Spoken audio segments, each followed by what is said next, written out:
Hello there, and welcome to the Woman Being Podcast. I'm Emma, and I'm here today with Kelly Ann. And we're also here virtually with the lovely Meghan Tschanz, who is the host of the Faith and Feminism podcast. She's the author of an upcoming book called Woman Rising, and also just an all-around incredible human being. I've been following her for a while, so I'm really excited about it. We're all really excited about it. And we're just gonna dive right in. Welcome to the Woman Being Podcast community, where we explore thoughts and opinions and have the freedom to change our minds. Without expectation or judgment, we will hold a safe space and support each other as we navigate together in the form of feminine. Okay, so first of all, hello, Meghan. Hi. Thanks so much for having me. Of course. We're really excited that you're here, even though it's non-corporeal? Not physically here. It's seriously such an honor to have you on here. We're stoked. Yes, and we've been stoked for a while. So, well, thank you so much for having me. I know that when we talked before, I was running out the door quite literally. I mean, I remember you guys called me and I didn't have my pants on because I forgot. But I didn't forget today and I am ready. So yeah, it was a bonding experience for all of us, I think. Absolutely. I mean, I've been listening to your podcast for years. Faith and Feminism is incredible. It's actually something that I know, at least for me, has been a big inspiration in us then going and launching our podcast. You have sort of a lot of different things that have led you to the point where you're at now, where you have a book coming out and you have this following through your social media. And I guess first we want to start out with hearing a little bit about what inspired you to write your book, Woman Rising, and a little about your journey that led up to that. Yes. And so I warned the ladies before I began talking that I can rant. And so buckle up. This is a question I get. I've been on several podcasts lately, and you asked me this question, and it is a long answer. So buckle up is all I have to say. But it's a good story. I think you'll relate with it a lot. Okay, so it starts when I was born. Just kidding. It it does start with being raised in the evangelical church, the conservative evangelical church. I was raised to believe that a woman's primary purpose was to serve her husband, and I was not allowed to lead, teach, preach, all of the things. My job was mainly to serve this future husband who may or may not exist. And so I, that always felt wrong to me growing up, but I didn't have any other experience to push back against it, right? I had no other teaching that was godly. And so I didn't know how to push back against it, and I didn't really talk about it with anyone. I didn't feel safe to talk about it with anyone. I thought I was alone in feeling that these teachings were oppressive. I was also really into my faith, and I said, as a woman, really my only option to get close to God or to be, holy in my profession or whatever was really missionary or like pastor's wife. And I thought pastor's wife, first of all, I wasn't dating anyone. So that wasn't an option. And also it felt very stifling. The version of marriage I had been presented with felt very stifling. And so I wasn't such a fan of going down that path. And so I chose to be a missionary. So I went on a program called the World Race, which is an 11-country, 11-month mission trip. And I know that one of you all did that as well. Yes, guilty. That was Emma. And so I did the World Race, and right off the bat, month one, Ireland, we had a contact that suggested that some of the girls wear head coverings to church. And because it was a suggestion, and we also had no idea what that meant, right? Because there's so many different types of head coverings. Like, is this just like, some people have just like one little piece of cloth on their head, and some people have like the scarf, and we didn't really know what it meant. So we didn't wear head coverings, and he said it was an optional, so we didn't think it was a big deal. I think only like 2 of us did. So that night he was very, very upset that we hadn't wore head coverings, and said that we were dishonoring to God and to our bodies, and that we were only covered by God and Jesus if we had head coverings. And as we pushed back against this, he got more and more disparaging, saying that God had an order and that women were basically at the bottom of this order. He made them almost seem like infants, like we couldn't take care of ourselves or make our own decisions. And he said a lot of things like women should be seen and not heard, women's worship should be inaudible while men's should be audible. And just a bunch of really terrible things towards women. And while this was not the first time I had heard something like that, it was, I think, the first time that I had enough understanding of those scriptures to kind of push back, at least in my spirit, against it. And so a group of about five women and I went outside to go cry and be upset by this total misogyny that we were enduring. And it was the first time I realized I wasn't alone, and the power that comes from realizing that you're not alone and that we should talk about these things, because not talking about it doesn't help the problem. And so that night I felt like I was ready to be on like a journey to kind of push against these harmful things I've been taught about women. And this was the very beginning of learning how to push back against this. And so the next couple of months I went to Africa. Specifically, I was in Kenya. And I want to talk a little bit about white saviorism here, because it's hard to talk about missions without talking about some really problematic things that happen in missions. So white saviorism, which I'm sure many people are familiar with, is this kind of concept that white people, especially evangelical Christians, kind of look at themselves as a savior of other people, that they can fix other people's problems in a matter of time, and that comes with a lot of superiority and kind of thinking your way is better than their way. And so I was in Kenya and was given the opportunity that I probably shouldn't have had to speak to groups of students, like anywhere from like 50 to 600 students, about things like perseverance. And if we're talking about where I was in Africa, specifically this village, girls had to fight to get their education. And so we're talking about perseverance when these girls who've fought to get an education living in sub-Saharan Africa probably know a lot more about perseverance than I did. So I just wanted to point that out, like this kind of superiority that we come with, like I can teach you all about like these, virtues without understanding or taking time to understand their culture or realize, oh, maybe they're the ones that should be talking to me about perseverance. But I digress. I was there. I was unaware of white saviorism at the time. This was 2012. It wasn't something that I was at all familiar with in my context. And so I was giving talks, and I think I catered my talks around specifically girls, because I was reading a book called Half the Sky. I was starting to realize the oppression that girls and women endured, and that I myself had endured. And so I was kind of tailoring my talks that way. And I remember after one of my talks, a girl asked me, do they have female circumcision in America?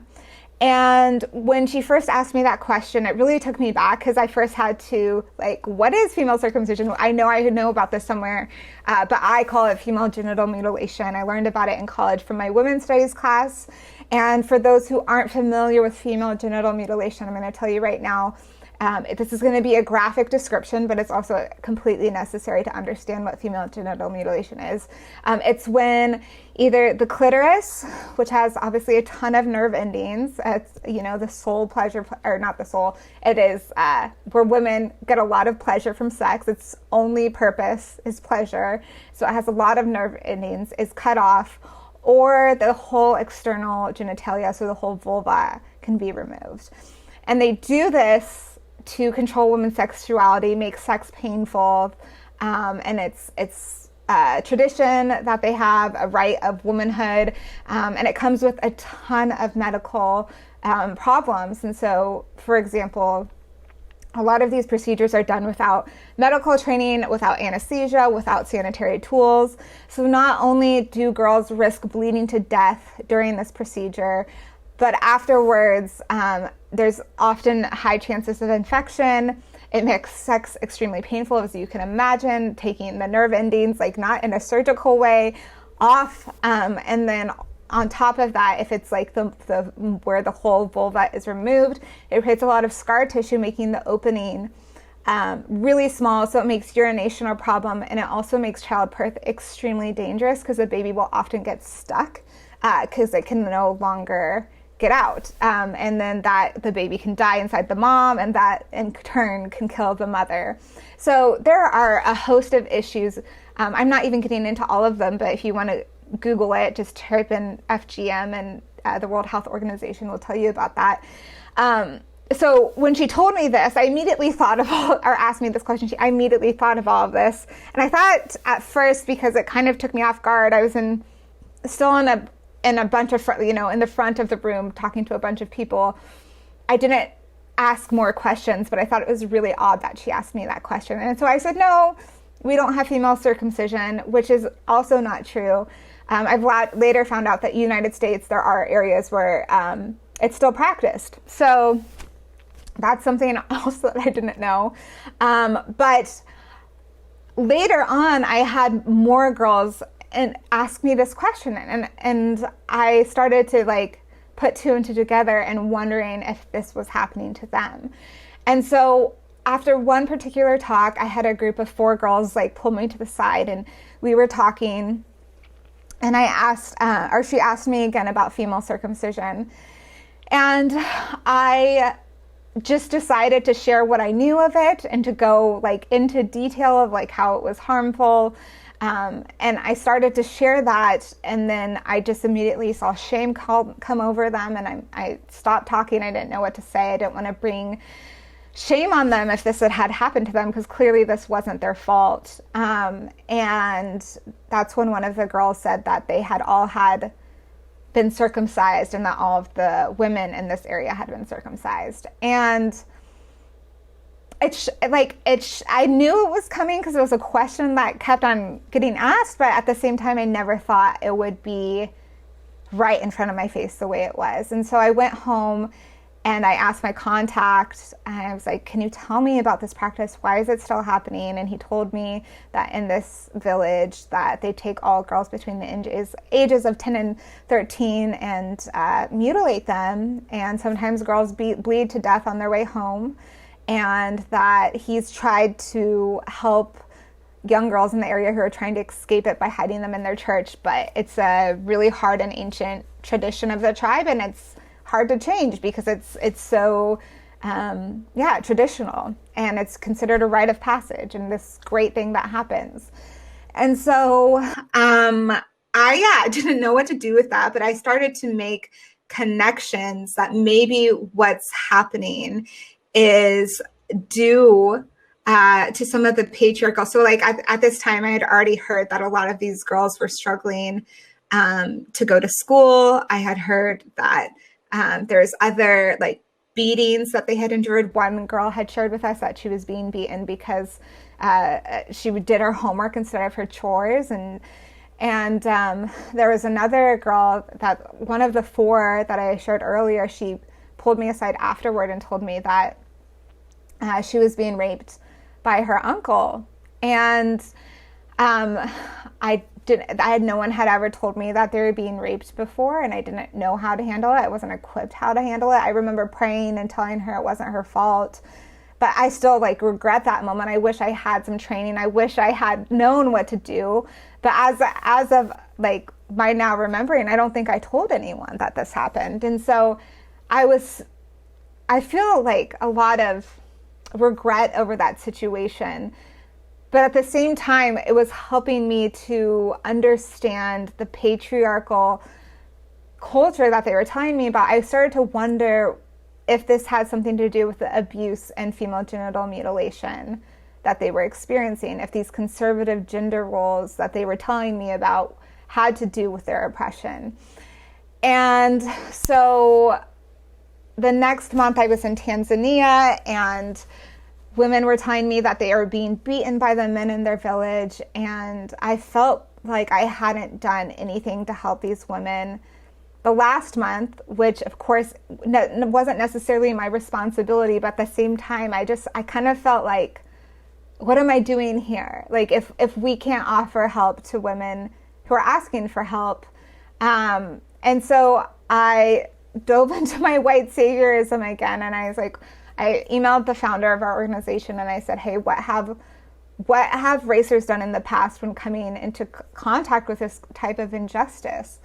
And he said, why don't you start an organization, Megan? Which, of course, hello, I'm here for 3 weeks. This is not a good idea, but whatever. I was encouraged to start an organization, and because I was reading Half the Sky had talked about how microloans can sometimes lessen violence against women because it elevates their status by giving them some financial control.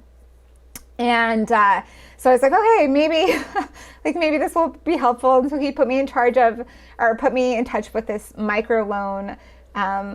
He was the head of a microloan organization in Africa, and he called out my white saviorism so hard. And I remember it being really painful. Like, I did not understand. I'm like, wait a second, I'm just doing what I have always been taught to do. I don't understand, like, I'm just trying to help. But he was very kind, but also very direct in saying, hey, these people, you're saying that they're uneducated. Their education looks way different than yours, but that doesn't mean they're not educated. Do you know how to farm? Do you know how to keep multiple children alive? Like, do you know how to do this? And of course I didn't know those things. And to make the assumption that I knew better than them, or that I could even fix a problem that's been in their village for goodness knows how long, in the matter of like 3 weeks while I'm there because I'm white? Of course not. And so he told me to kind of take a step back, of like, listen, learn more. And if I was really invested and wanted to live in Tanzania, or, then that's something that we could talk about. But of course, I didn't want that. It really made me evaluate my own, why do I want to help? And part of it was, yes, I wanted to help people, but I also think part of it was like, I wanted to feel good about myself. And that's a whole nother thing we can talk about, but kind of the evangelical teaching I was taught is kind of like, I'm a piece of poo, and the only thing that makes me kind of okay is Jesus and my good works. And so me trying to find worth in myself, missions work, a lot of it was, if I'm being completely honest with myself, was trying to find myself acceptable. Especially as a woman, I felt like I got so many messages that I was bad, or that my body was shameful, and that women are easily deceived, and Eve is like the worst, and I'm a descendant of Eve. So, I think a lot of it was trying to prove myself worthy. But at the same time, my eyes were being completely open to this terrible patriarchal concept that was leading to the oppression of so much women. And so I kind of took a step back, at least internally within myself, for the next several months, until I was confronted with one of the grossest injustices I've ever seen. I was working with a contact who he started a daycare center in an area of India where women had been trafficked from Nepal. And so to kind of give a little bit of context of what was happening there, Nepal it's kind of a similar relationship. Like, people from Nepal want to immigrate to India to have more opportunities. So if you think of maybe some Central American countries, like perhaps Mexico to the United States, there's just not necessarily a better country, but maybe more economic opportunity. And so these traffickers will go to impoverished villages in Nepal and say, hey, give us your kid. We'll get them, a job in India, and we'll send money back to you, and your kid will be much better off than like struggling without education on this, when we're struggling to feed ourselves. And so these parents trust these traffickers and send their children across for hopes for a better life for them, and perhaps, can lift their whole family out of poverty. And sadly, these children are getting trafficked, and sometimes it's into brick kilns, and sometimes it's into the sex trade, specifically if they're girls or women. And so that was the women who were here. They were all Nepalese, all had been trafficked from Nepal. And so that was to just kind of give you a framework of what we were working for. And if you imagine, if you've seen Slumdog Millionaire, that was a very similar setting that we were in, but I would say even worse. And so in this setting, the women's kids would have to hide under their bed if they were under a certain age, if they couldn't be wandering around the streets while their mother was being trafficked. And so our contact had one little boy tell him about how he was hiding underneath his mother's bed while she was getting raped, and decided to start a daycare center so at least the children had somewhere to go during the day or during the night when this was happening. And so I was a volunteer with this daycare center, and one of the first days I was there, this little girl walked into the room. She was around 5 years old and had, a tattered t-shirt that like hung over her legs, and was clearly not being cared for, malnourished, and kind of just immediately was drawn to her. And I asked her story and found out that she was being raised by the pimp who had sold her mother, and that her mother had been sold when she was 6 months old and was now being raised by a pimp who, what does a pimp do but sell women? And we don't know what was happening to her because she had a hearing impediment that she could hear if you like yelled, but if you're like at a normal volume, she had trouble hearing that. And so on top of that, something that could have been probably treated with hearing aids or something else, she had no way to communicate with anyone. And that was kind of like the breaking point for me that this was happening. And again, I saw themes of patriarchy, the men who frequented this, like just complete disdain for women, treating them like objects, discarding them. A lot of these women were dying from HIV just because they were just treated as disposable, and so were their children. And so it was that month. I'm still obviously working through white saviorism, but also wanted to do something. And I asked, can we kidnap her? Like, I will seriously adopt her and bring her to the United States. And he said, no, like, these pimps are violent. They'll kill over their property. I'm like, can we go to the cops? The cops are bought off. I'm like, well, what can we do? And he says, you have to learn how to pray and love and listen for now.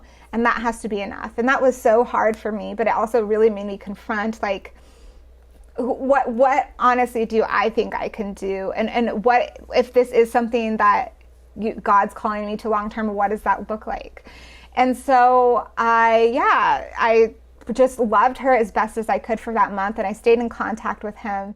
That is just like another illustration of sometimes like I thought I was best for her, but what was best for her was her own people who cared, like her own people who cared for her and her culture. And another time of just like trusting like locals. They know what's best for their people. And so that was still the moment, what I think was the breaking point for me deciding, okay, this is actually fighting the injustice against women and girls is what I want to do.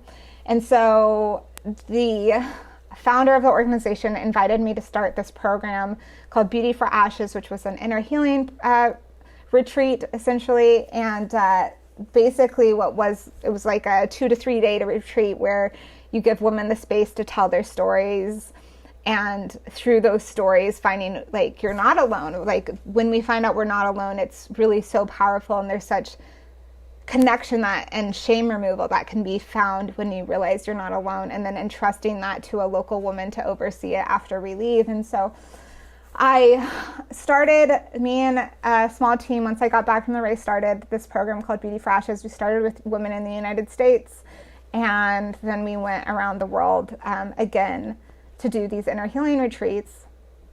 And towards the end of that time, I was working with women who had come out of the sex trade in the Philippines and living with them, and just felt like, again, just seeing these themes of like patriarchy, but also like not fully connecting how we could fight it. And it wasn't, and so I continued working for the missions organization, would go back to the Philippines to lead trips like 1 or 2 times a year. And it was right before I got married that I was leading a trip out there in 2017, and was talking to a woman, and it was her first night in the bars. In this context, women are often trafficked because they have so few other options to provide for their families. And sometimes they think they're getting into the restaurant industry or the bar industry when it's really prostitution and they don't know what they're getting into. Some women do know what they're getting into, but for the most part, from the stories I've heard, they don't, and end up getting trafficked that way. And so I was talking to a girl, she was 18 or so, she told me, and it was her first night there. She had a young child, and she was with an abusive boyfriend, and she had no other way to provide for her children. And so as I was talking to her about this ministry that I was partnering with that would give the girls opportunity to get a full college education, these 6 drunk men came up to us and tried to buy her. And she said no. Technically, she should have the right to say no, but she said no, and they didn't take no for an answer. I said no. We were both saying no. And they started to grab her, and so I didn't know what else to do, and I had a teammate run over, and they're like, why don't you just buy her first? Which is not something I ever saw myself doing, and so I worked with a waitress and pulled out a stash of team money to make it so that she didn't have to go with these men for the night. And they still tried to take her, and so me and a teammate ended up getting in kind of a row with these 6 drunk men and end up succeeding and saying, oh no, she's ours, which is, people aren't property, but we were able to have that happen. And these men just got angrier and angrier and eventually just pulled a woman off the stage and left with her. And I remember that woman looking back at us with complete terror in her eyes. And I felt like I had made the situation infinitely worse. While I was able to help, in quotation marks, one woman, the other one, she was so easily replaced. And now instead of drunk men, she had angry drunk men. And we know how violent angry drunk men can be. And so I was terrified for her. And also because I had a friend who was murdered by a client, or a woman that I had worked with was murdered by a client. And I just collapsed on the street thinking, what am I even doing here? Am I helping anything? Is anything even getting better? And that next night, I remember asking God, what am I doing? Why am I even here? How can we actually make a difference? Because it felt like we were just spinning our wheels. We were just treating symptoms and things weren't actually getting better. And it was the next night that these American guys called us over and were like, why are you here? And we asked him the same question. And he said, well, I'm here because women here are raised right and they know how to respect men. And women in the United States don't know that. And so I come here to get the respect that I deserve. And I just remember thinking that he sounded like almost all of the pastors or books that I had read about gender roles. Hello, we even have a book, one of the most popular marriage books in the United States for evangelical Christians is Love and Respect. And the book is basically a long book about how men deserve respect no matter what, and it's an entitlement that they get.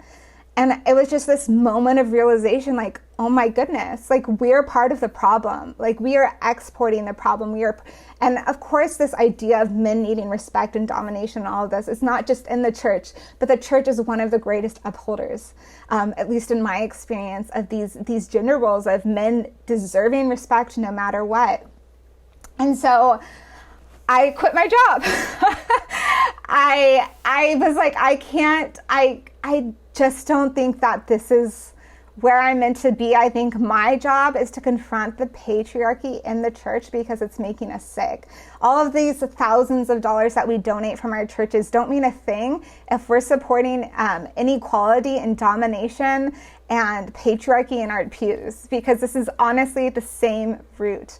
And I started to realize that the same root of oppression that was happening to these women was when I was sexually assaulted. That happened to me when my voice was silenced. This is all about women's equality.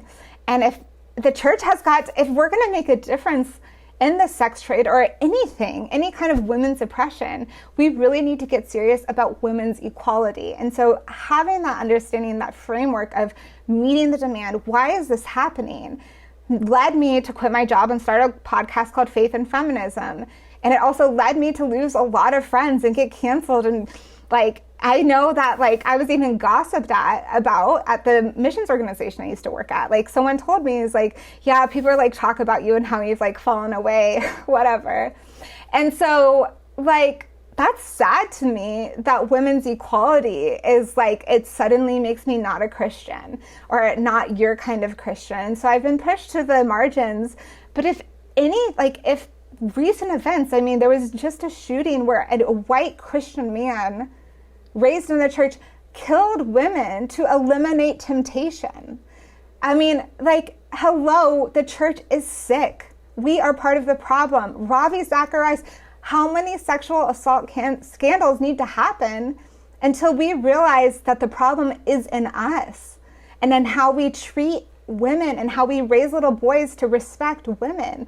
And everyone says, oh, separate but equal. Separate but equal isn't a thing, guys. Like, I'm either equal to you and can function in the same space as you do, or I'm not equal. So I just obviously get a little fired up here because I have seen way too much of repression of women. I've seen way too much in my own life to not care and to think that God doesn't care. So that was a really long answer to your question, but I wrote a book about it. I go way more into detail there. I started a podcast, but yeah, I hope that answers your question. It was a very long answer, I know.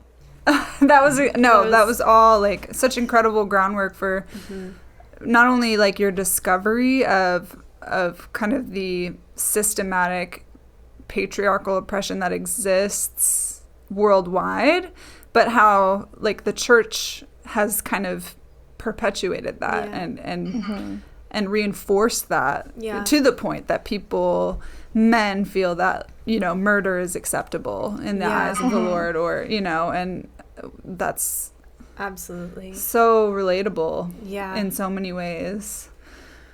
Yeah, and I mean, even the concept of like, I mean, I completely resonate with what you're saying, Megan. Like, I remember, gosh, as like a 7 or 8 year old girl being raised in the church and being so frustrated and so confused that men could act like, let's be honest, total dicks, and that they are owed something that they don't that they didn't earn, or that they didn't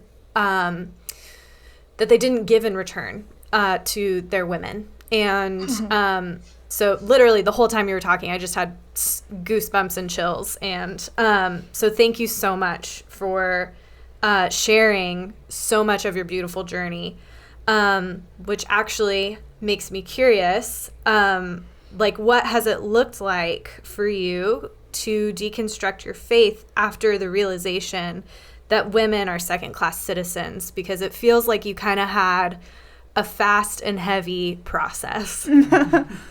Yeah. I mean, so I mean, in some ways it was a fast and heavy, and because that one night, but like I was slowly deconstructing before that.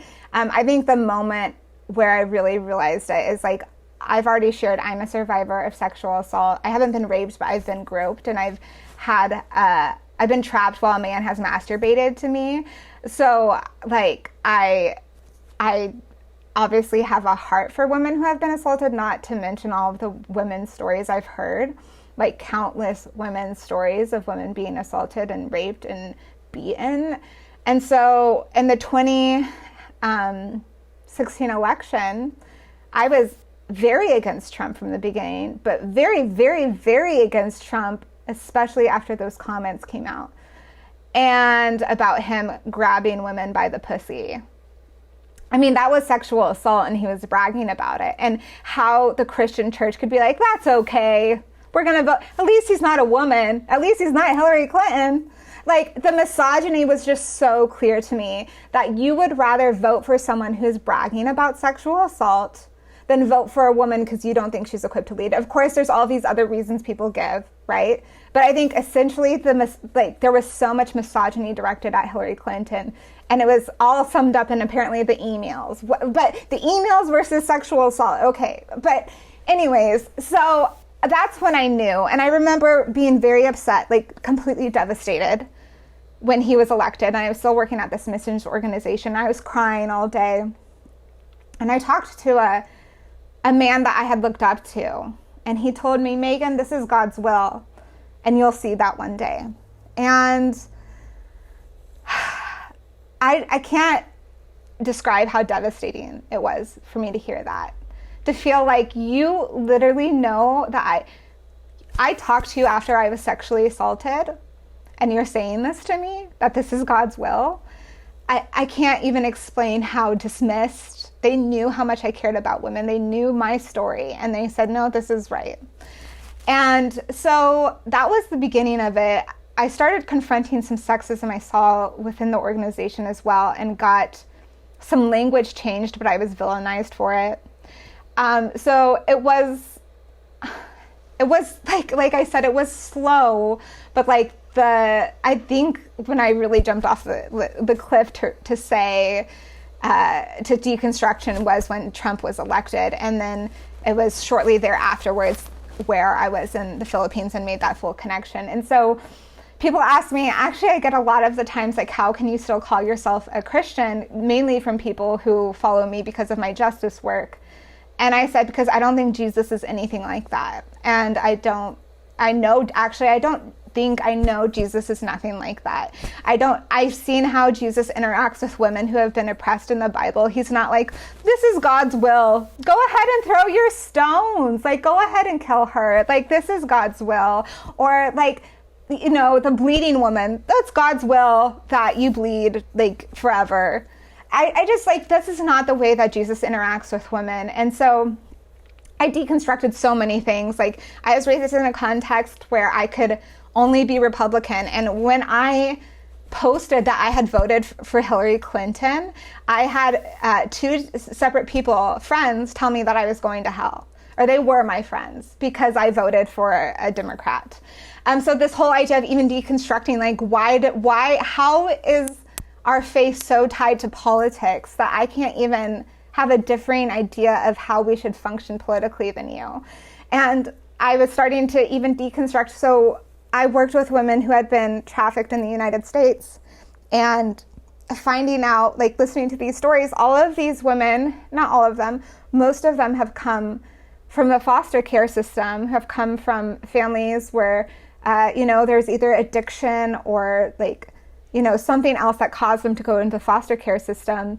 And if we look at what leads children to go into foster care, it's a lack of support for families that are struggling. But here we are with the Republicans saying, we can't give money. We don't want to give our tax dollars to help struggling families, right? That's handouts, that's welfare. And they're lazy and we don't want to help them. But here I am seeing the real life evidence of women whose lives would be completely different had someone helped their struggling family, and the abuse that they went through. And so I actually read a book called The Body Keeps Score, which I highly recommend. Such a good book. It's a really good book. It talks about trauma and how it's stored in our body. And if we look into women who are trafficked here in the United States, a lot of them have ACEs, which is adverse childhood experiences. And the higher score you have for that, the more likely you are to be trafficked. So there's a direct correlation to the safety that a child is brought up in and whether or not they'll be trafficked here in the United States. It's a direct correlation. Yet, so many people are unwilling to give tax dollars to help social workers and other people help struggling families that might be struggling with addiction or perhaps, trauma. So when we think of trauma of, say, a war veteran, they have PTSD. We understand that their PTSD might cause them to harm their family, whether that's domestic violence, maybe struggling with alcoholism so they can't pay for their kids. And so that's going to affect their kids' lives. That's going to give them ACEs. So if we can understand that war veterans might be struggling with trauma, why can't we understand that other people who have lived through trauma might be passing that trauma on to their children? Yet there are so little resources for families struggling with trauma. And there's studies done in other countries that, there's one study done specifically in Baltimore where they helped women struggle. They identified women who might have trauma and they were single mothers. And instead of hey, you're on your own, they sent workers to help her for the first 5 years, daycare, all these other things. And it had a drastic impact. Like these families were able to come out of poverty. They had less like healthcare issues. There's all these other things. And so what that teaches me is that we really need to care about our own community of struggling people. But so often the church says, no, not my tax dollars. My tax dollars only go to military defense and like whatever. But I don't want to give money to welfare queens. Okay, so that was another deconstruction I had, is like, I was told that I couldn't be Christian and Democrat, yet this concept of only being Republican and not wanting to help social causes is leading to more people being trafficked. And so that was another area I had of deconstruction. And so it was it was a slow journey, but like I said, it was the election, and then shortly thereafter that sent me over the edge. And so for a while I felt really untethered, especially because some of my deepest friends were telling me that I wasn't Christian. I had one friend, she was a very dear friend to me. We had been friends since high school, tell me that she couldn't be associated with me because she couldn't be tied to the liberal agenda because I believed Dr. Ford. I wrote a blog about believing Dr. Ford, and she sent me an email on my birthday saying she couldn't be tied to the liberal agenda. And so I haven't ever doubted Jesus's love or love for justice, the way he confronted unjust systems, the way he called Pharisees whitewashed tombs. Like, to me, Jesus is not the problem. The problem is religious people that don't care about other people, that don't love their neighbors as themselves. If we look at the Bible, Jesus himself is like, all of the law and all of the commandments can be summed up as love your neighbor as yourself and love God.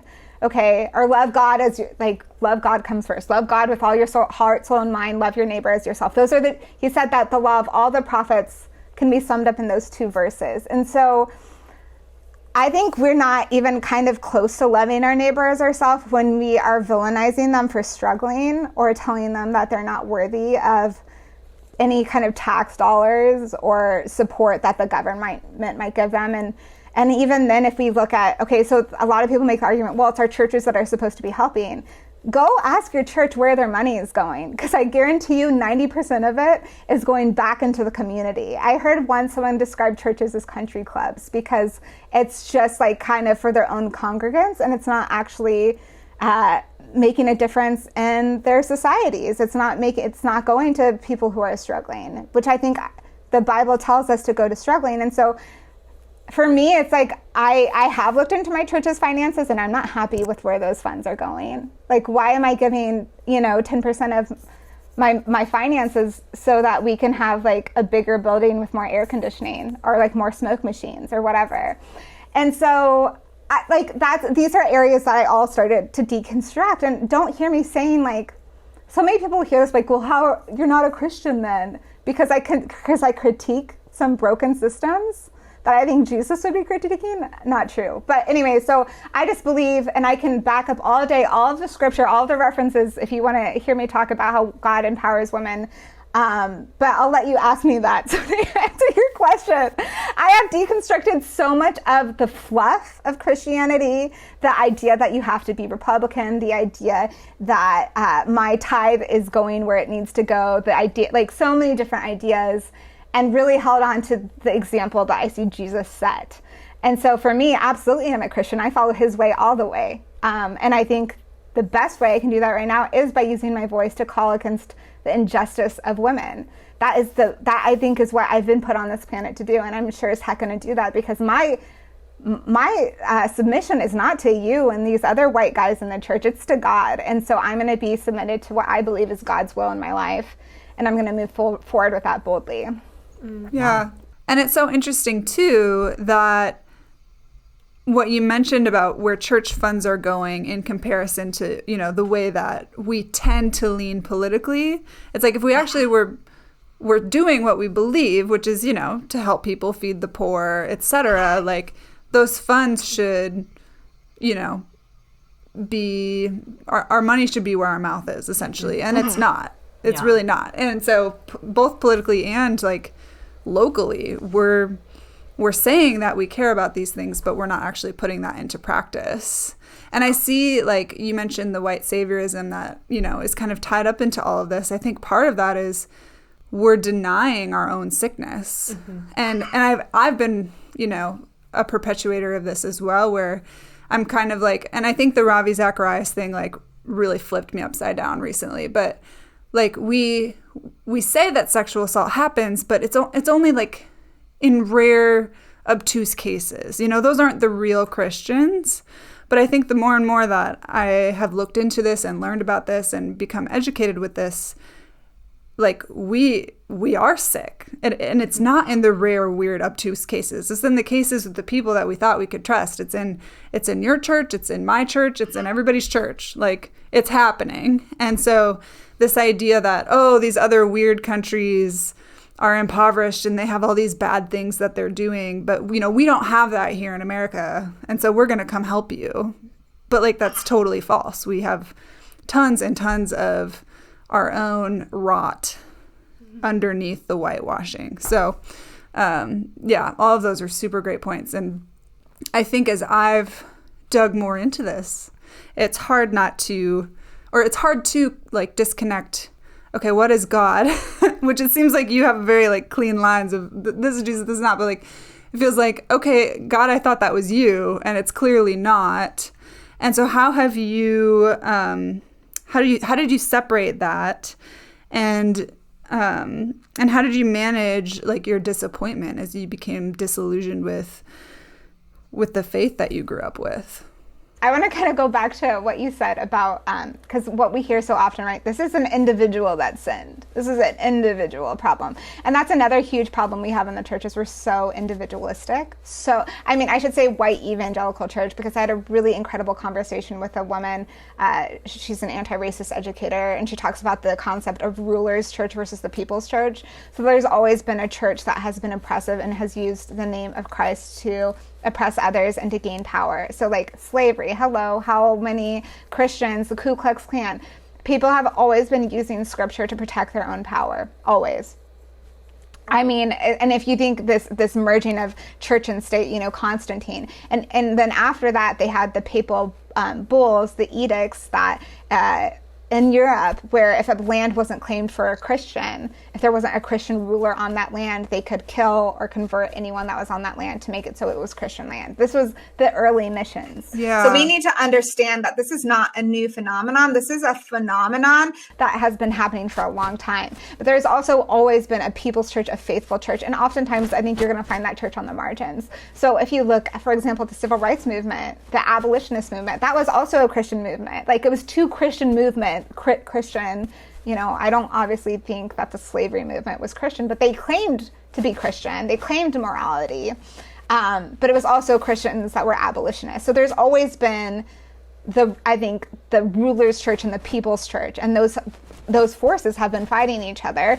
And if we even look recently, you know, for example, the civil rights movement, like we had the people's church and then the black church, for the most part, that was fighting for civil liberties.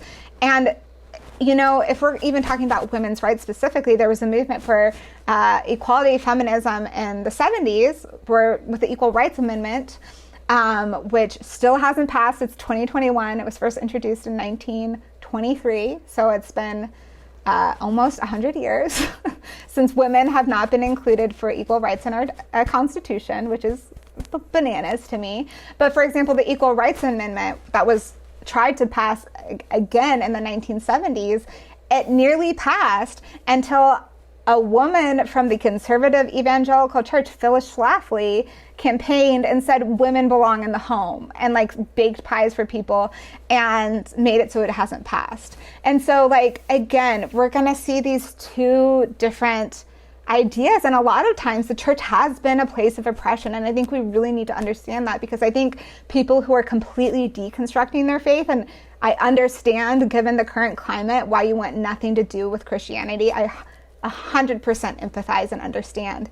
But I think that's because they've been grown up in a context of white evangelical Christianity and have never learned about the people's church. They didn't know about the civil rights churches. They didn't know about leaders who still proclaim their faith and maintain a belief in Jesus Christ, and that drove them towards justice. And so I think what people are walking away from is the church that they should be walking away from, and that's the ruler's church. And I think for me, that is what saved my faith, is understanding that Jesus is a liberator. My goodness, like, look at how he confronted unjust systems again and again and again. And he confronted like greed and supremacy and religiosity, and brought people in from the margins. And so sometimes when I look at these churches, I'm like, do you know who Jesus is? Honestly, have you read the scriptures? Have you read how he confronted unjust systems and the Pharisees, and brought people in from the margins, and said the last shall be first, and said, if you're not, like, we have the parable of the goats and the sheep, right? And he says the goats are the people that didn't visit the sick in prison, that didn't feed the hungry, that didn't clothe the naked. And he's like, oh, Jesus, when did we do that for you? We never did that. And he's like, whatever you've done for the least of these, you've done for me. Hello, are we doing this? My goodness, we're not, And so I recently went to the Civil Rights Museum here in Atlanta, and I was just so moved by the faith of these civil rights leaders, honestly. And if you look, it's interesting. So obviously Martin Luther King was assassinated, but one of his last sermons was almost like he was eulogizing his own, like maybe he knew it was going to happen, I don't know, where he was eulogizing himself, it seemed like. And he said, at the end of my life, I want to say that I was a Christian who did my very best to clothe the naked, to feed the hungry, to visit those in prison. And I don't even think that's even a facet of a lot of our churches, because if we look about where our money is going, it's not going there. We're not visiting the sick in prison, or we're not going to prisons. We're not, some of us are, some of those churches are, but if we're looking at proportionally, where are those finances going?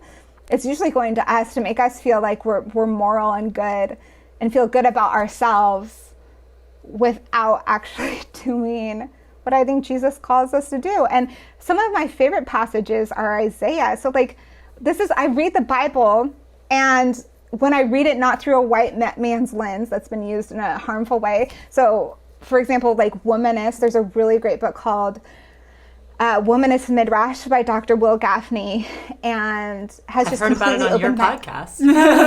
Yeah, it just completely takes these Bible stories and shows it from a perspective of, if we're talking about intersectionality, a Black woman is one of the most oppressed, if not the most oppressed person here in the United States today. So to understand how the Bible comes across to her, I think is so essential. But we've been reading it from the top, the white male's perspective. And I don't think the Bible was I don't think Christianity is for the top ruler. I mean, that's actually who Jesus came to stand against. And so I think it's so important that we read the Bible even through voices on the margins. And so reading people like Dr. Will Gaffney, womanist tradition, reading, I just had one of my listeners, or not my listeners, Rose J. Percy, who I spoke about earlier, who talks about this concept of ruler's church versus people's church. She introduced me to James Baldwin. And so I just finished The Fire Next Time by him, listening to an audiobook. And guys, you have to pause, because the way the gospel is presented is completely different. And so for me, I have found solace, I have found my faith in the people's church. For a long time, that wasn't what was presented to me. And I have to say, even in the context of the ruler's church, that's what introduced me to Jesus. So I'm not going to say it's all evil, it's all bad. I'm just saying there's a lot of sickness there.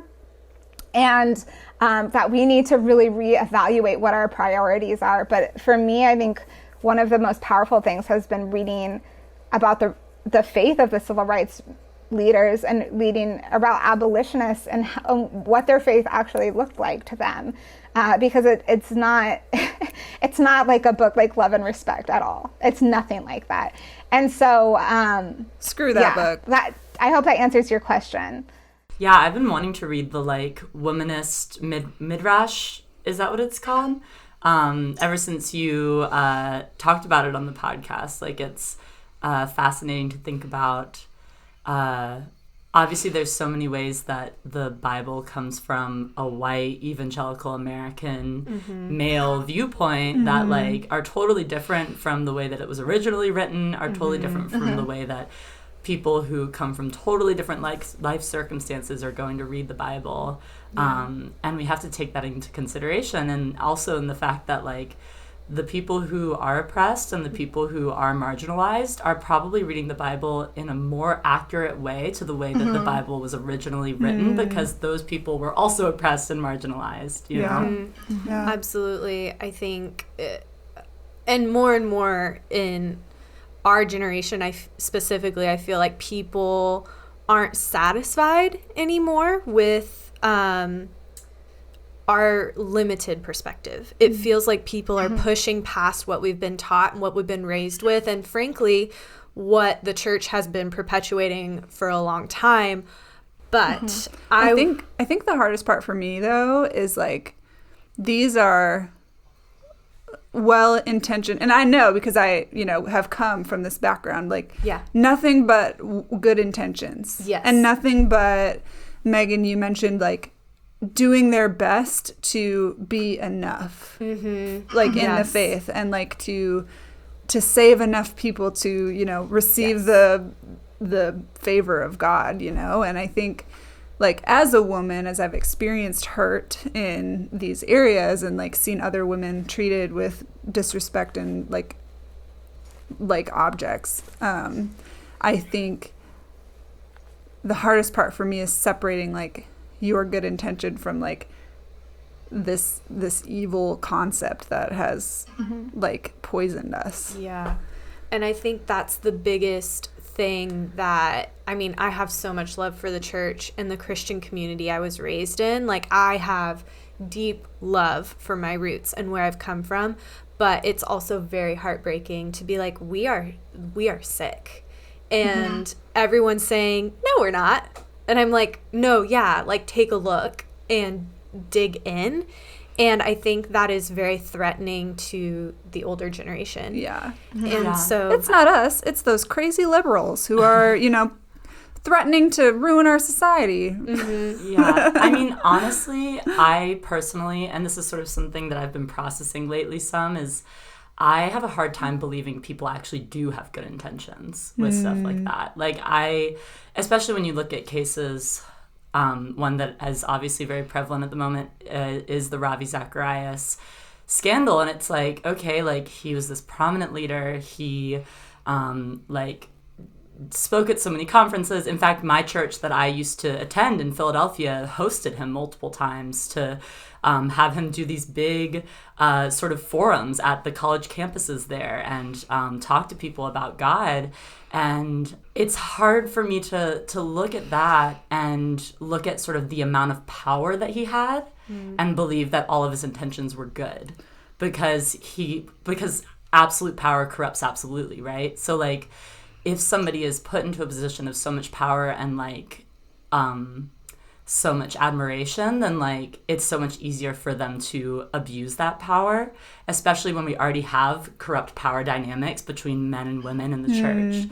Yeah. And so it's like, okay, sure, like these people can do amazing things or that seem amazing for God, but at the same time, like I don't know their hearts and I don't know them. And when things come out, it's sometimes hard for me to be shocked because I'm like, well, everybody is corrupt and sometimes I'm just like, everybody just sucks and people are like terrible sometimes. And so a lot of the time. And so that's hard for me sometimes, is to actually believe that people have good intentions when they're doing things that are bad and harmful. Yeah.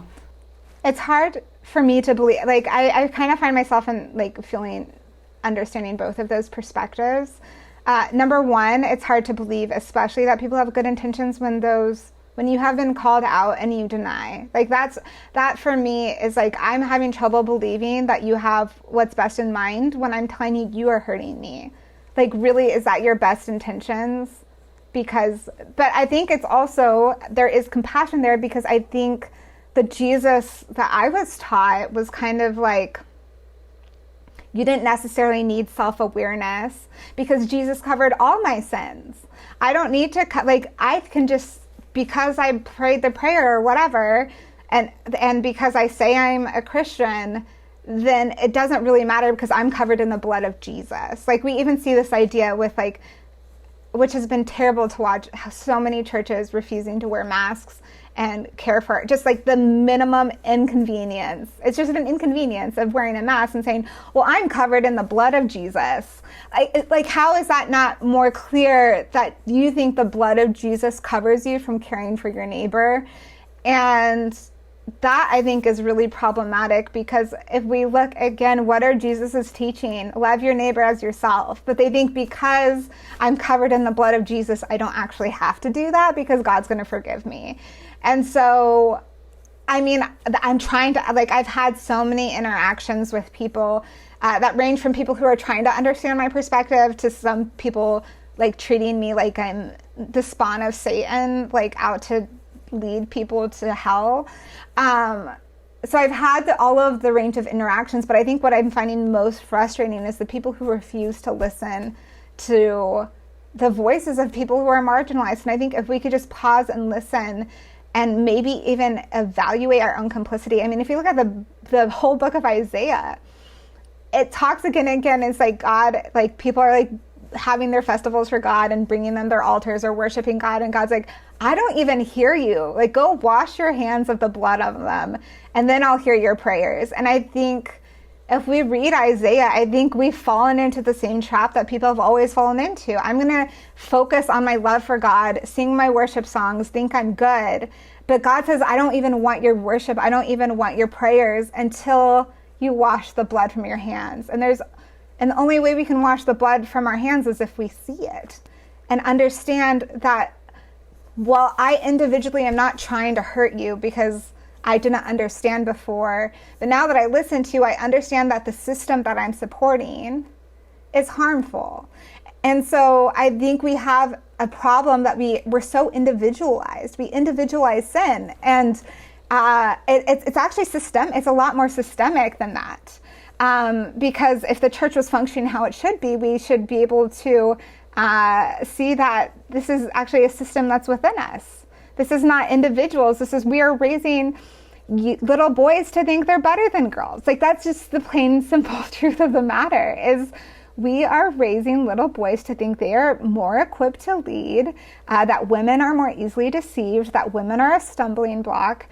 What did these lessons communicate? Like, as a little girl, of course I thought I was less, but what is that communicating to boys? And why are we surprised when boys do treat women like they're less? We shouldn't be surprised. This is something you've been teaching them is holy. So I have compassion because I absolutely came from this, was steeped in deep, hardcore evangelical. Like, I went to the conferences, I did all of the missions, I hurt people because I thought I was doing the right thing. But the difference is I was able to listen to the people that I hurt. And for me, that's where I get really frustrated. It's like, I understand if you didn't know better, but I am telling you right now that this is hurtful. And the people who still say, no, you're not actually hurt, you're faking it. That's what is the hardest for me, and I actually have had people tell me, Megan, your experience doesn't matter, only the Bible matters. And I'm like, I don't even know how to respond to that. Because, like, you're not even seeing the Imago Dei in me, in my experience, because in your opinion, it doesn't match up with your translation of the Bible.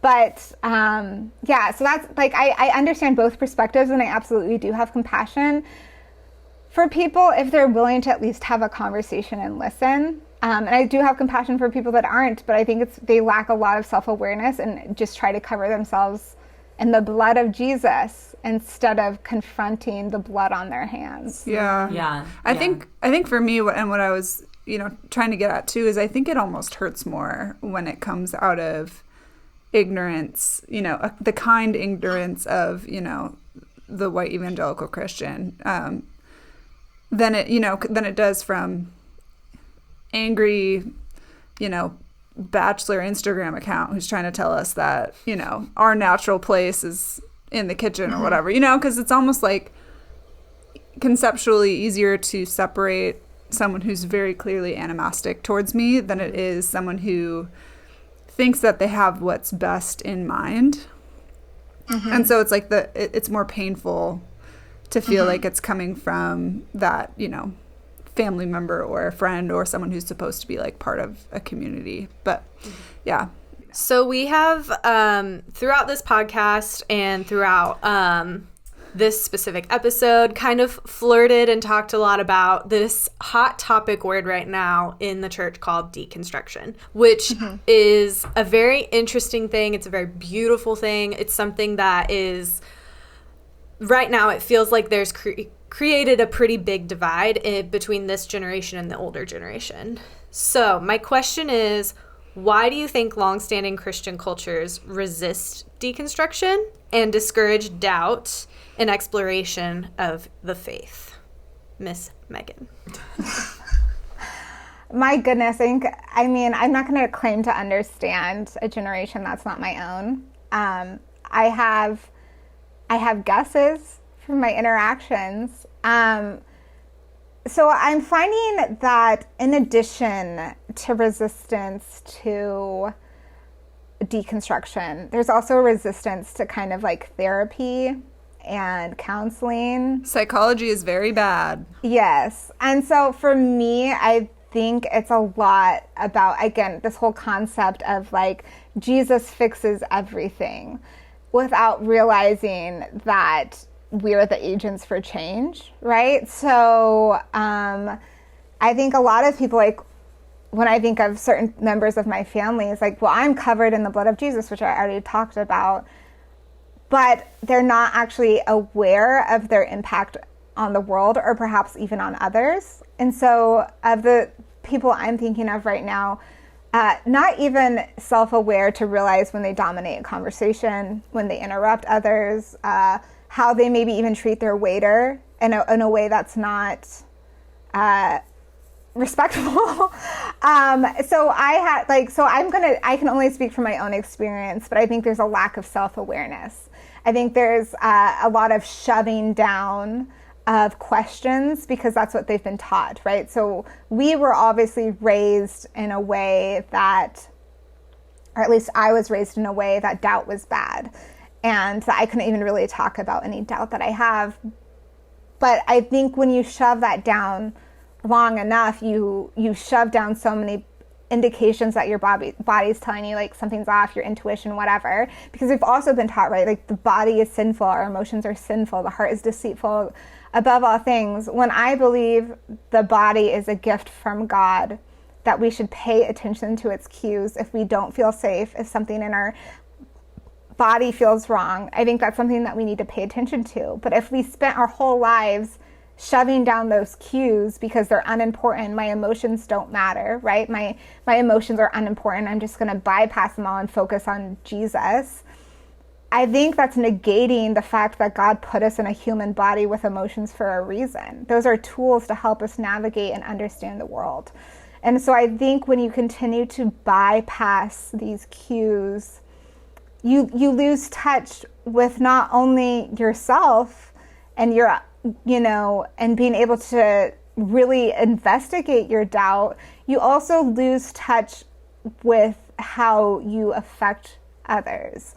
And so I can only think of so many conversations I've had where the person I'm communicating with is just not really able to pick up on the cues that they're experiencing themselves. They're not understanding why a certain conversation might get them really upset. Like, for example, I'm sure you guys have had conversations where you maybe see someone from the older generation getting really upset, like something upset them or triggered them, but they're not even able to communicate necessarily what it is, or that to understand, to even just, I think, see themselves in a way and how am I impacting others? This is what I'm feeling, but I don't even know what it is, so I'm just gonna kind of, I don't even know have a word for it, but like kind of, I don't want to use the word explode because I think that's too strong, but kind of, just not really being aware of their own emotions or maybe how that might impact others. And again, I don't want to say this for an entire generation because this is my limited experience, right? I don't have all of the experience, but I think it's this idea like I need to push down my doubts, I need to push down my sadness, I need to push down my anger, any of these emotions that they have been told are bad, and they're just trying to push through and focus on Jesus. And I think there's a term for that. It's called spiritual bypassing. And I think until we can get in touch with our emotions and our doubts and our feelings, we're always going to be resistant or afraid or hesitant for someone else who's going through that journey, because that has been told that's so dangerous for me that I've pushed it down my whole life. That's really dangerous for you, and I don't want that for you. And so I think it's almost like a form of love. I don't want you to go down the slippery slope.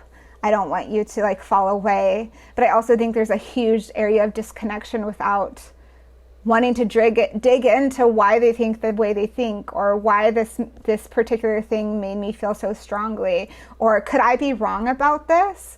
I know this is something I've been taught for, my 60 plus years on earth, but maybe I was taught wrong. And I think in addition to that, we have grown up with a privilege of having access to the internet and having access to other information. And so I think there's also a whole component of media literacy that a lot of people of the older generation might lack, because they didn't grow up with the internet. They can't, I have seen family members of that generation share the most clearly fake things. This is so clearly fake, but because you weren't trained with media literacy, which is a teaching that I've done on my Instagram, because I think it's so important. There's whole sites about it. I think medialiteracy.org is one of them. Don't quote me on that, but asking questions: who created this? Why did they create it? What do you think their impact is? Who sourced it? What information do they have as their resources?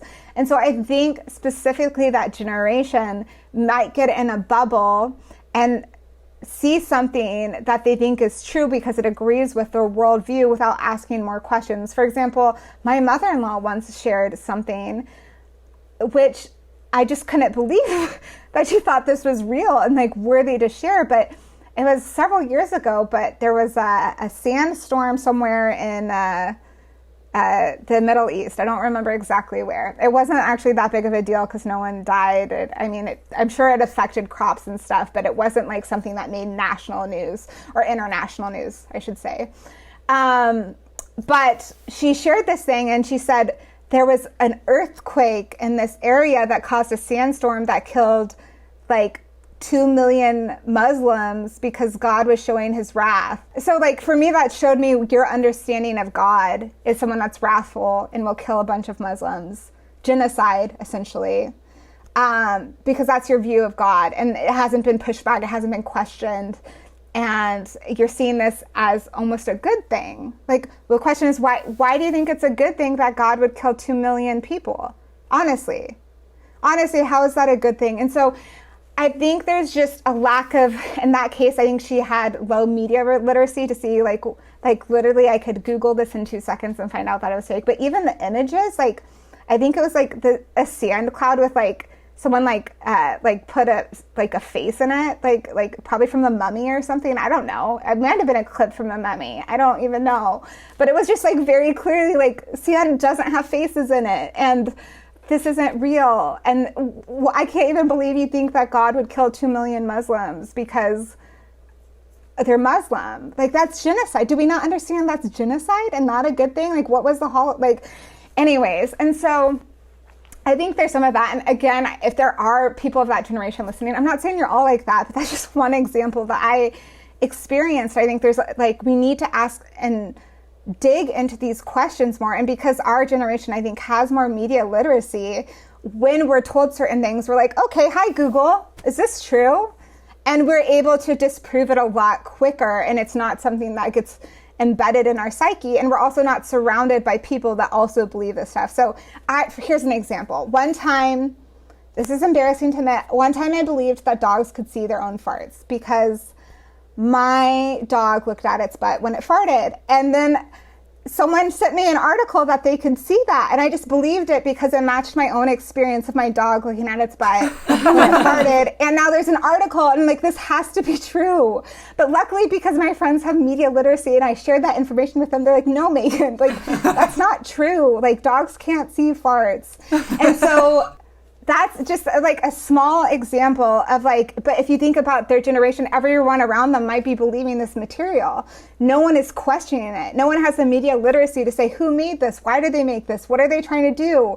Like, these are all really important questions that we need to ask when we see that. So I think our generation has been lucky enough to have media literacy. And if we, for some reason, have our media literacy slip through the cracks, which I think we all do, we have a friend that says, no, like, that's silly. That's not actually happening. There's a lot more reality checks because of our generation having more that. And I think we're also a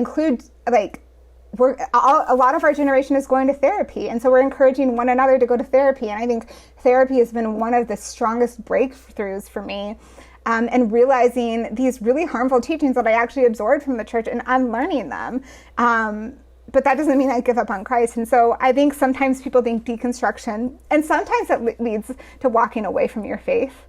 But I don't think that should scare people as much as it does.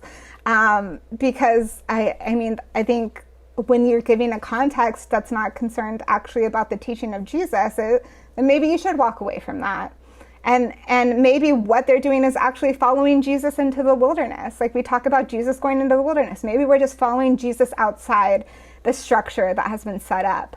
And so, yeah, I think that's to answer the question. And there's one more point I think that I'm going to hit, is that I think a lot of the people have been taught to read the Bible as a prescription, as a rule book, when I actually think it's descriptive of the time that we were in. So, for example, if we see patriarchy across the Bible, right? We see Solomon with a bunch of wives. We see, and no one talks about this, but Abraham giving his wife as a sex slave to Pharaoh. We don't talk about this, but this happens in the Bible. No one's going to say that's how it should be, like prescriptive. If we're reading the whole Bible through a prescriptive lens, then everything in the Bible is how things should be. Like Job losing his whole family and his cows and whatever, like women being raped. Of course, this is not prescriptive, but so often I think people are trying to say the Bible is a rule book. It's not a rule book. It's a story of people trying to find God. And it's in a certain place, in a certain setting, and it's about descriptions. It's descriptions of people trying to find God. And that's not to say it's not prescriptive, because I think it's very clear when it is. We have Jesus, when he's giving instructions, that is prescriptive, but he's being very clear about when he's giving instructions. Like, just like, for example, and I think there's even times where there's prescriptions that perhaps Paul will give to certain people, but that's for a certain time and certain place, because these letters, we have to remember, these are letters to certain churches. And to emphasize this, in one of Paul's letters, he says, bring me my cloak. Does that mean we all need to go around the house looking for Paul's cloak to bring it to church? Of course not. Of course not. But we're reading as like a rule book, and we have to understand this is to certain people at a certain time. And we have to understand, if we can't bring Paul his cloak because he's dead and God knows where his cloak is, probably doesn't exist anymore, then we have to understand that these are letters to certain people at certain times. There's a lot of description. There's a lot of prescription, especially if we're looking at the words of Jesus. Absolutely. I think if we're finding any prescription of how things should be, then we really need to look at the words of Jesus. But we also have to understand that much of the Bible is description. Mm-hmm. Yeah. Mm-hmm. Yep, absolutely. Yeah, I mean, we hear all sorts of very obtuse, strange justifications that use the Bible as a weapon of all sorts of oppression and, justification for sin, and it's unfortunate. And one of those things that recently came up that you brought up earlier is this concept of someone going out and murdering Asian women in Atlanta because he needed to remove temptation from his life. And I think we're seeing, not that we're seeing it more and more, but that we're actually like talking about it more and more, and we're not letting it stay, you know, hidden, is this sort of like overwhelming number of assaults against women in our country, around the world. But we're starting to see a pattern, specifically in this case, like it's very night and day, that there's a pattern between purity culture and just like straight up assaults. And I wondered if you could elaborate on that for us. Oh yeah, of course I can. So purity culture, for those who are not familiar, I know some people aren't quite familiar with that term. Some people don't like that I use the word to describe this, but I don't have other words for this. So when I was growing up in church, purity culture, my purity was emphasized above all else, and it was a facet of me being a good wife. If I was ever to be valuable, I would be a good wife and I would remain pure for my husband. The way that was taught was that I could never do anything sexual. So the analogy I was given is like a flower with petals, and each time you did something sexual, say you got kissed or you kissed someone, you'd lose a petal. Say maybe you did some dry humping with your boyfriend, you lost another petal. Maybe you did, goodness knows, there's a lot of sexual acts that were, I think, prohibited, at least in my context. And soon enough, you would be a bald flower and no one would want you anymore. And that was the teaching I was given. Not only, I was literally likened to an object. And that's not the only ones that are out there. There's the spit and cup. You have to be, each time you do something sexual, it's like someone spit in you and like no one wants to drink you, or the licked Oreo, or the licked sucker, or the licked Pop-Tart. There's literally so many out there of likening little girls to objects, which is, let's not liken human beings to objects. That's not helpful. And that's literally objectifying them. And so I think it's interesting because I think purity culture attempted to stop the objectification of women by objectifying little girls. And the way they did this is likening them to objects, telling them that their body was shameful and needed to be covered up at all times. So for me, in my particular context, on my first mission trip, I was 13. I wore like the same crew neck t-shirt like nearly every day because I was awkward, and it was like the only shirt that like I felt like I looked good in. And it was a t-shirt, except when I raised my hands, like I guess a small sliver of my stomach would show. Never was that intentional. Never like had even any idea until my youth pastor told me to change my shirt because it would make men do bad things and that I was bringing shame upon my body. A week later, I had a stranger grab my breast on the street, and I thought it was my fault. And I didn't tell anyone because I had just become a licked sucker or a bald flower in that 1 second without my consent at the age of 13 after I had finished petting a stray dog. And I didn't tell anyone about that for 10 years because I carried so much shame thinking it was my fault because my body, as I was taught, makes men do bad things. And that is literally what I was taught. It's not surprising that I was taught this because we tell little girls and women that their bodies are stumbling blocks and they will make men think bad thoughts. And the best way we can protect men from themselves or protect ourselves from them is to cover anything that shows that we're a woman. If only this worked. If only I wasn't wearing baggy clothes the first time I wasn't sexually assaulted. If only women weren't raped in burqas. If only what we are wearing had absolutely nothing to do with men objectifying us and using us and treating us as objects. No, my friends, the problem is not what women wear. It is not what you think of women. It is not their fault. The problem is men who think they're entitled to women's bodies. And if we look at what we were taught, what I was taught, even as I was being groomed to be a good wife, I was told that I needed to be available for my husband at all times for his sexual needs.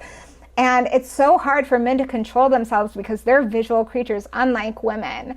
And all of these, if it's not on the market, don't show it, as if our bodies were to be like an object that's bought and sold. Like, my goodness, my body is not an object. And so not only am I receiving teachings that my body is a stumbling block and less than and shameful, men and young boys are receiving the same teachings.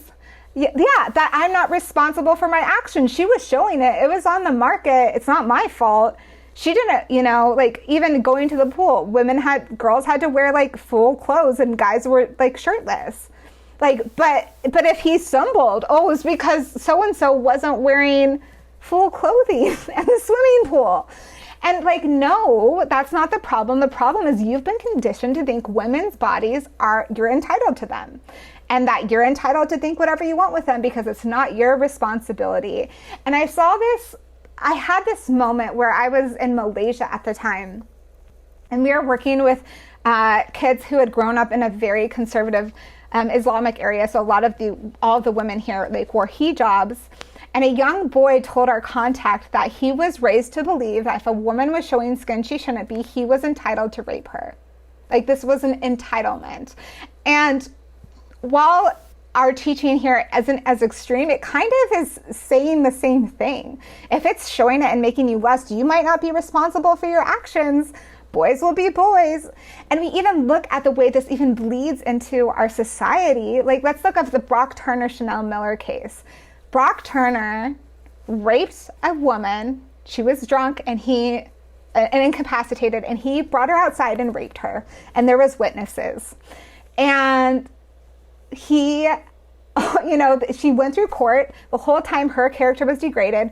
They went through her sexual history to like as if because she had ever had any kind of sexual experience with her boyfriend that suddenly meant that she wanted that. Of course not. Or they used the excuse, well, since she was drunk, she was asking for it. Yet on Brock Turner's defense, his defense was like, he wasn't responsible because he was drunk. Like, are you kidding me? You're using one thing for the defense of a man's actions and it's her fault. Like if they were both drinking, like, no, like this is ridiculous. And so we focus so much on the woman's past to justify what happened to her. And we say, well, don't let anything happen to him because this will affect his future. His like hypothetical future is not going to be met because, boys will be boys. Like they just do these things.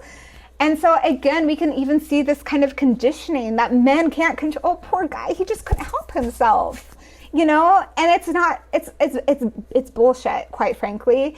And on top of that, there was witnesses to what happened. You can't have a clearer rape prosecution. Like there are witnesses that pulled him off of her, and still he only got 6 months in prison. That was lessened to 3 months in prison on good behavior. And so if we look at our society as a whole, according to RAINN, which is a place that studies domestic violence in women, only 5 in 1,000, I'll say this again, 5 in 1,000 rapists face jail time, okay? If that is not an indication of who we value in society, like I don't know what is. And so the way that rape culture and purity culture, like how could it be more clear that we're telling boys that they're not responsible for their actions? We want to protect them. I remember the Christian response to the Me Too movement was like, I'm worried for my son. I'm like, you've completely missed the point. Your son shouldn't be worried if he's not a rapist. And then people say, oh, well, what if women are lying? So, okay, we can talk about that too. So there's studies that only 95% to 99% of women are telling the truth. And it's probably higher than that, again, because we have so many women that don't come forward because of how society doesn't believe them. So based on these statistics, women are telling the truth, women are not believed, and we're still trying to protect men when men are doing the harming. And I want to also point out this whole idea of like power differentials and power dynamics. So there's so much research coming out recently that sexual assault is not due to lust or sexual feelings. That's not true at all. It's actually due to power dynamics. And so, for example, like if we think about women, we're all women here. Have you ever wanted to have sex? Like, tell me. Yes. I hope so. That's a normal human thing. Did you go out and rape someone? No, and I'm not saying... No, of course not. But yet 1 in 3 women are sexually assaulted. Men acting out on their urges. We all have urges. One of us, one gender has been conditioned to believe that they are not responsible for their urges. And so we're seeing this, and it's a lot about power differentials. We're told, oh, if women are some more submissive, this is what we hear in the church, if women are more submissive, then men can be more protective-y, whatever, and then less women will be hurt. But they don't understand that it's actually power differentials, the fact that he has so much power over her that women are getting assaulted and raped in the first place. And so if we even think about when we hear stories about rape, Ravi Zacharias, the power differentials between him and the women he was abusing are enormous. This is not about sexual feelings. This is because he knew he could get away with it and express his power in that way. I mean, you can think of like, oftentimes when we hear of stories, it's a pastor and a student, or it's a professor and a student, or it's a boss and an employee. We often see that this is due to power differentials, and this is not actually about sexual urges, because women, believe it or not, are sexual creatures as well, but are not acting out because we haven't been raised to believe we're entitled to other people's bodies. And so even in this most recent case with the man shooting women that he viewed as a temptation, we have to remember he is part of us. He is part of the white evangelical church. He was like, everyone who described him said he's religious, he's devout, he's such a good boy. How could he do this? Well, it's because you raised him to believe that women were responsible for his own problems. And so instead of taking responsibility or acknowledging has to do with how we've been raised and conditioned to view women's bodies or women in general and objectify them, he thought he should eliminate the temptation. So of course there's a tie. If you're being raised to believe that women are temptations and stumbling blocks, and if you're trying to, I guess, get better of your quote unquote sexual addiction, you think women are the problem and not yourself. So yeah, purity culture is absolutely contributing to rape culture, 110%. You could not convince me otherwise. Yeah, we agree. Yes, 100%. Yeah, there's so many different toxic mindsets, from the gamut of sexual assault and rape culture to just like female insecurity and like self-doubt that come from purity culture, and from the idea that your body is toxic or bad or an object for lust, or all of those different things. Like, it does so much to the female and to the male psyche, and it hurts everybody on all sides. Yep. Because there's no good that comes from it. So, Megan, we've covered so many different things. I feel like I could just like sit and soak and absorb all of the things that you've said for hours after this, and probably will, and we'll probably just go and listen to your podcast more and absorb more. Or read your book. Yes. But our last question that we want to ask you, that we ask all of our guests, is just what does the idea or the word pairing or the concept of woman being mean to you when you hear that phrase? Yeah, well, I mean, I don't know what you guys intended when you named your podcast this, but when I hear the term woman being, it's humanizing me. Like, we hear the phrase human being, but so often, like I just talked about for the last goodness knows how long, women aren't seen as full people. And so that I'm a human being, that I should be seen as a human being, not a stumbling block, not an object, not a descendant of Eve that makes men stumble, or that I'm easily deceived. Woman being means I'm allowed to be the imago Dei of God, like I've been made to be. I've been made in the image of God, just as men have, just as everyone has. Everyone on this planet is made in the image of God. So that's what it means, is like, see me as an image bearer of God and not a stumbling block or less capable or whatever you want to do that makes me less than human. So that's what it means to me. That's good. That. Yeah, I love that too. So Megan, lastly, I know you've brought up a bunch of different books and different resources throughout this. Could you just give us any plugs, how people could find you, and then any resources that you would recommend as our listeners are definitely going to want to hear more about what you've talked about. Obviously, they can listen to you on the Faith and Feminism podcast. But yeah, could you give us some of those?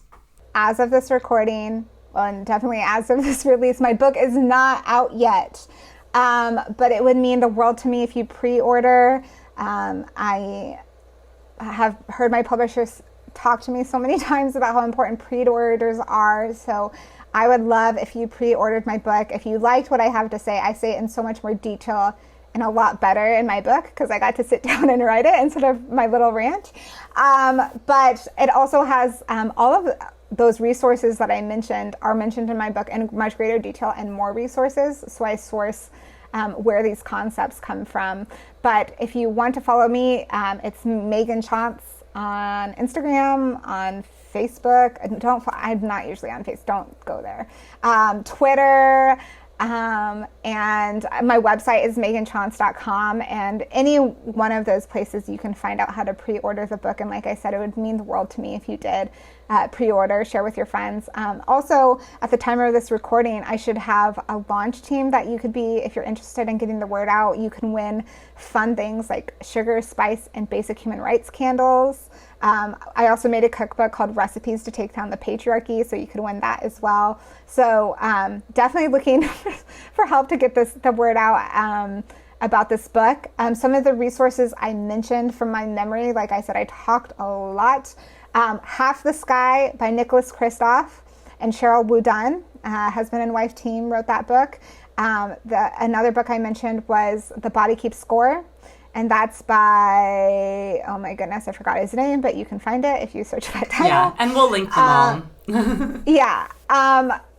Some other resources, I briefly mentioned James Baldwin. He has a book called The Fire Next Time. He's a civil rights activist, really, really incredible. I don't know what else I mentioned. Those are some things off the top of my head. Also, if you want to read a book or read an article about how sexual assault is about power, there's a really incredible article on Psychology Today. I think it's literally called Sexual Assault is About Power, and it's by, my goodness, I reference this article all the time because it's so good, and I can't remember her name right now. But if you Google that with Psychology Today, you could be able to find that article. It's really good. So those are the things I can remember off the top of my head. I apologize if I forgot something. Oh, no worries. You're amazing. We'll also sift through and get all the resources into our description for anyone who wants them, but those are great starting points for sure. And also I want to reiterate, your book that's coming out is called Woman Rising. And I believe it's on May 11th. That it's supposed to be released. Amazing. So yeah, you guys can pre-order that. We know we're probably going to be reading it and talking about it on the podcast. We will definitely do a Not Your Mom's Book Club about Woman Rising when it comes out. So get ready for that. So you guys can go ahead and get a head start on that. Yeah, Meghan, we are so appreciative that you came on with us today. Yes. So appreciative of you choosing to reach out to our little podcast and spend this time out of your day. Yeah. We sincerely hope that you guys, the woman beings, have enjoyed this conversation with Meghan and have gained as much from it as we have. Also a reminder for you guys that you can follow us at Woman Being Podcast on Instagram, and you can also go to our website, womanbeingcommunity.com, to check us out, and be sure to follow the podcast on iTunes, Spotify, all the other major podcasting platforms. We're there, and also give us a review. And then hop on over to the Faith and Feminism podcast, give it a follow too. So, thank you again, Meghan. You're amazing. That's the end of today's podcast. We will catch you guys next week. And yeah. Thanks for being here. Thanks for being here. The end.